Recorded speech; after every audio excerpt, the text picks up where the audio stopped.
Bien, donc nous sommes arrêtés dans la vidéo précédente sur les débuts de l'exode rural qui ont conduit 2 millions de paysans à quitter les campagnes définitivement pour s'installer en ville entre les années 1850 et 1870, c'est-à-dire grosso modo la durée du règne de Napoléon III.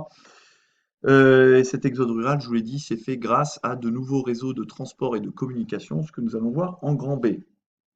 Donc je vous rappelle hein, le rôle de l'État et notamment d'investisseurs et d'entrepreneurs comme les frères Pereire, la famille Rothschild et d'autres grands entrepreneurs de cette époque qui ont contribué à l'extension rapide du réseau ferré, hein, extension rapide que l'on peut observer grâce au document 1, page 114 de votre manuel. Donc vous pouvez voir une comparaison entre trois moments clés, on va dire, du règne de Napoléon III, hein, l'année 1850, l'année 1860 et l'année 1870. Donc vous pouvez voir à ces trois dates l'évolution du réseau ferré français. Et on voit qu'on est passé en 1850 d'un réseau ferré qui était très développé, on va dire, surtout dans le nord de la France et autour de Paris, avec petit à petit un réseau ferré qui s'est étendu en 1860, hein, qui finit par couvrir pratiquement l'intégralité du territoire, mis à part peut-être le centre du territoire, hein, et puis en 1870, là on voit que ça y est, le centre a été couvert et qu'on a un réseau qui s'étend de plus en plus avec notamment la présence de lignes secondaires. Donc on voit qu'il y a une extension extrêmement rapide du réseau ferré, hein. C'est la révolution industrielle, c'est l'extension du chemin de fer, les progrès de la métallurgie qui vont permettre de construire les rails, de construire les locomotives, les wagons, etc. Donc on peut notamment quand même noter une inégale densité de ce réseau, c'est-à-dire qu'il y a des endroits quand même, le réseau est beaucoup plus dense qu'à d'autres endroits, hein. On voit bien qu'autour de Paris, il est beaucoup plus dense évidemment que dans le centre de la France, autour de Limoges, Saint-Étienne ou dans les zones montagneuses. On voit également qu'il est particulièrement dense autour de Lyon, autour de Toulouse par exemple, avec plusieurs lignes euh,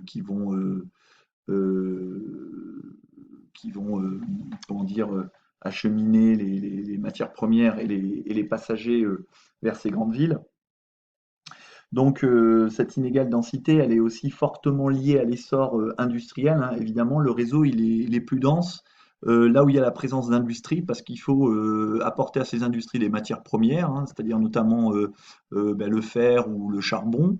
Et en retour, il faut que ces industries puissent exporter leurs produits manufacturés, c'est-à-dire leur production industrielle. Il faut qu'elles puissent l'exporter, d'où l'importance d'avoir dans les régions industrielles de la France, notamment du nord et de l'est, un dense réseau ferré. Alors si on donne quelques chiffres, hein, le réseau le réseau ferré pardon, était de 3800 km en 1852, il est de 17 000 km en 1870. Donc entre le début et la fin du règne de Napoléon III, le réseau ferré a été multiplié par plus de 4. Donc ça vous montre bien à quel point il y a eu un essor du réseau ferré. Ce réseau, il va être contrôlé par 6 grandes compagnies que vous pouvez voir grâce aux figurés de couleurs dans le document 1. Donc la Compagnie du Nord, la Compagnie de l'Ouest, la Compagnie d'Orléans, la Compagnie du Midi, celle qui avait été créée par les frères Pereire, la Compagnie Paris-Lyon-Méditerranée, la Compagnie de l'Est. Et puis vous voyez qu'il y a le réseau de l'État après 1878. Donc à l'époque, il y avait 6 compagnies à l'époque qui nous intéressent, au lieu des 42 qu'il y avait quelques années avant.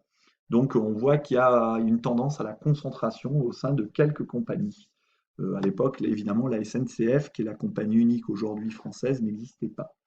À côté du réseau ferré, il y a également un doublement du réseau routier. Donc les moyens de communication s'accroissent pour favoriser encore une fois les échanges, le transport des marchandises, le transport des matières premières. Donc le territoire est mieux connecté dans son ensemble et permet son développement.